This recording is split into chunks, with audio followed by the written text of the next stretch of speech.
ബ്രഹ്മചര്യവും ആത്മീയതയും തേടിയുള്ള ഋഷികേശത്തിന്റെ യാത്രയിൽ എല്ലാ പ്രിയ ഭക്തർക്കും സ്വാഗതം. ദക്ഷിണകാശി എന്നറിയപ്പെടുന്ന കേരളത്തിലെ തന്നെ മറ്റ് ഹൈന്ദവ ക്ഷേത്രങ്ങളിൽ നിന്നും തികച്ചും വ്യത്യസ്തമായ ഓച്ചിറയിൽ സ്ഥിതി ചെയ്യുന്ന ഓച്ചിറ ശ്രീ പരബ്രഹ്മ ക്ഷേത്രത്തിന് മുന്നിലാണ് നാം ഇപ്പോൾ. പരബ്രഹ്മനാദമായ ഓംകാരത്തിൽ നിന്നാണ് ഓച്ചിറ എന്ന പേര് വന്നത് എന്ന് പറയപ്പെടുന്നു. ക്ഷേത്രത്തിന് മുൻപിലായി ഇരട്ട ഗോപുരങ്ങൾ കാണാൻ കഴിയും. ഈ ഇരട്ട ഗോപുരം കടന്ന് ഉള്ളിലോട്ടെത്തുമ്പോൾ ഒരു ഗണപതി കോവിലാണ് കാണാൻ കഴിയുന്നത്. ഭക്തർ ഇവിടെ എത്തി പ്രാർത്ഥിച്ചതിന് ശേഷമാണ് ക്ഷേത്രത്തിലേക്ക് പോകുന്നത്.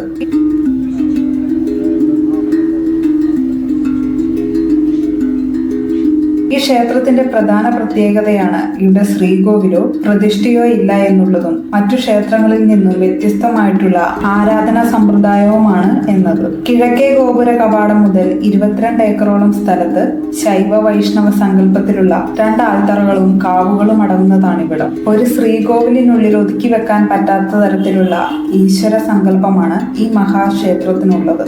മഹാവിഷ്ണുവിനെയും ശിവനെയും ഇവിടുത്തെ 2 ആൽത്തറകളിൽ പരബ്രഹ്മത്തിന്റെ പ്രതീകമായി സങ്കല്പിച്ചിരിക്കുകയാണ്. പരമാത്മാവ് അല്ലെങ്കിൽ നിർഗുണ പരബ്രഹ്മം എന്നറിയപ്പെടുന്ന അരൂപിയായ പരമശിവൻ തന്നെയാണ് ഇവിടുത്തെ പ്രധാന ആരാധനാമൂർത്തി. ഓം എന്നാണ് പരബ്രഹ്മത്തെ കുറിക്കുന്ന ശബ്ദം. ഇവരെ ആരാധിച്ചാൽ ദുരിതങ്ങൾക്ക് അറുതിയും മോക്ഷവും ലഭിക്കുമെന്നാണ് ഇവിടെ വരുന്ന ഓരോ ഭക്തരുടെയും വിശ്വാസം. രൂപമില്ലാത്തവനായ പരബ്രഹ്മത്തെ ആരാധിക്കുന്ന ഈ ക്ഷേത്രം അഗതികളുടെയും അനാഥകളുടെയും ആശ്രയ കേന്ദ്രം കൂടിയാണ്.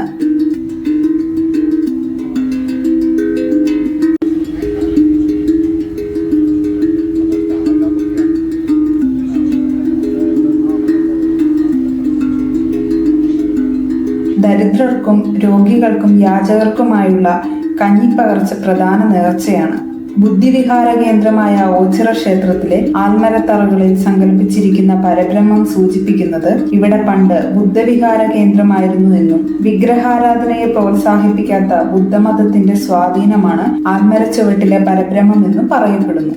എന്നാൽ വേലുത്തമ്പി ദളവ സ്ഥാപിച്ചതാണ് ഈ പരബ്രഹ്മ ക്ഷേത്രമെന്നും എന്നിങ്ങനെ ഒട്ടനവധി ഐതിഹ്യങ്ങൾ നിലനിൽക്കുന്ന ഒരു ക്ഷേത്ര സമുച്ചയമാണിത്. പ്രകൃതിയുടെ പരമമായ ശക്തിയെ മാനിക്കുന്നതിനാലും ക്ഷേത്രം വളരെയേറെ വ്യത്യസ്തമാണ്. മൂലസ്ഥാനത്തിനു ചുറ്റും ത്രിശൂലങ്ങൾ സ്ഥാപിച്ചിട്ടുള്ള ഇവിടം ഭസ്മവിഭൂഷിതയായി നിൽക്കുന്നത് കാണാൻ സാധിക്കും. കിഴക്കേ ആൽത്തറയിലേക്ക് എത്തുമ്പോൾ അണിയിച്ചൊരുക്കി നിർത്തിയിരിക്കുന്ന കാളകളെ കാണാൻ കഴിയും. ഇവയെ ഓച്ചിറ കാളകൾ എന്നാണ് വിളിക്കുന്നത്. ആദിപരാശക്തി സമേതനായ പരമേശ്വരമൂർത്തിയാണെന്ന് സാരം. ശിവന്റെ വാഹനമായതിനാൽ തന്നെ ഇവിടെ വളരെ പ്രാധാന്യം തന്നെയാണ് നൽകി വരുന്നത്. ഓച്ചിറ കാളകളെ തൊട്ട് വന്ദിച്ചാണ് ഭക്തർ ആൽത്തറയിലേക്ക് പോകുന്നത്. ഇവിടുത്തെ ആൽത്തറകളുടെ മുന്നിലെത്തുമ്പോൾ നിരവധി വിഗ്രഹങ്ങൾ അടുക്കി വെച്ചിരിക്കുന്നത് കാണാം. എന്നാൽ ഇവയൊന്നും തന്നെ ക്ഷേത്രവിധി പ്രകാരം പ്രതിഷ്ഠിച്ചിട്ടുള്ളവയല്ല. ജലധാര, കരിക്കുധാര, കൂവളമാല എന്നിവയാണ് പ്രധാന വഴിപാടുകൾ. ക്ഷേത്രത്തിനടുത്തു നിന്നും കുഴിച്ചെടുക്കുന്ന ചെളിയും ഭസ്മവുമാണ് ഇവിടെ പ്രസാദമായി നൽകുന്നത്.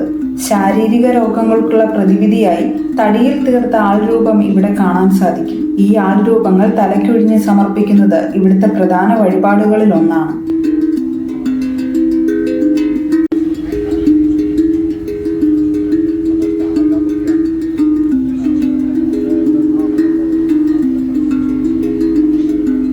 ഇവിടെ ആൽത്തറയ്ക്ക് മുൻപിലുള്ള കെടാവിളക്കിൽ എണ്ണയൊഴിച്ച് പ്രാർത്ഥിക്കുന്നതും ഇവിടുത്തെ പ്രധാന വഴിപാടുകളിൽ മറ്റൊന്നാണ്. ത്വക്കുരോഗങ്ങൾ മാറുവാൻ 8 കണ്ട് മുരുളുന്നത് പ്രധാന നേർച്ചയാണ്.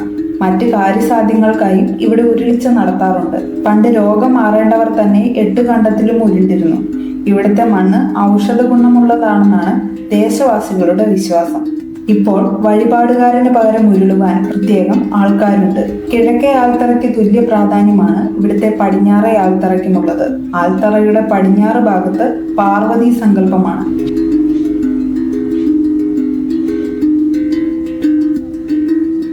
ക്ഷേത്രത്തിന്റെ പടിഞ്ഞാറ് ഭാഗത്തായി നാഗരാജാവിനെ പ്രതിഷ്ഠിച്ചിരിക്കുന്നു.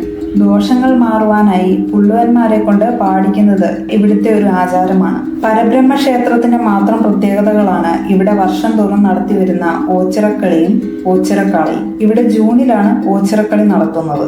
തിരുവിതാംകൂർ മഹാരാജാവായിരുന്ന മാർത്താണ്ഡവർമ്മയും കായംകുളം രാജാവും തമ്മിൽ നടന്ന കായംകുളം യുദ്ധത്തിന്റെ സ്മരണാർത്ഥമാണ് വർഷം തോറും മിഥുനം 1-2 തീയതികളിൽ ഓച്ചിറക്കളി നടത്തി വരുന്നത്. പടനിലത്ത് യോദ്ധാക്കളുടെ വേഷം ധരിച്ച് പുരുഷന്മാരുടെ സംഘങ്ങൾ തമ്മിലുള്ള ഒരു പരിഹാസ പോരാട്ടമാണിത്. അവർ മുട്ടോളം വെള്ളത്തിൽ നിന്നുകൊണ്ട് ഒരു ആയോധന നൃത്തം ചെയ്യുന്നു. വാളും പരിചയും വീശി എല്ലാ ദിശകളിലേക്കും വെള്ളം തെറിപ്പിക്കുന്നു. ഉത്സവത്തിന്റെ ഭാഗമായി വലിയ കന്നുകാലി മേളകളും നടത്താറുണ്ട്. ഇവിടുത്തെ മറ്റൊരാകർഷണം 28ാം ഓണം ഉത്സവമാണ്. കെട്ടുകാളകൾ എന്നറിയപ്പെടുന്ന ഭഗവാന്റെ വാഹനമായ നന്ദിക്കാളയുടെ ഭീമാകാരമായ പ്രതിമകൾ ജോഡികളായി പ്രദർശിപ്പിക്കുന്ന ഉത്സവങ്ങളുടെ നാടാണ് ഓച്ചിറയിലെ പരബ്രഹ്മ ക്ഷേത്രം. വെള്ളയും ചുവപ്പും നിറങ്ങളിൽ അലങ്കരിച്ച പ്രതിമകളുള്ള ഏറ്റവും വലിയ ഉത്സവങ്ങളിൽ ഒന്നായി കണക്കാക്കപ്പെടുന്ന അതുല്യമായ ഈ ഉത്സവം തീർച്ചയായും കാണേണ്ട ഒരു കാഴ്ചയാണ്.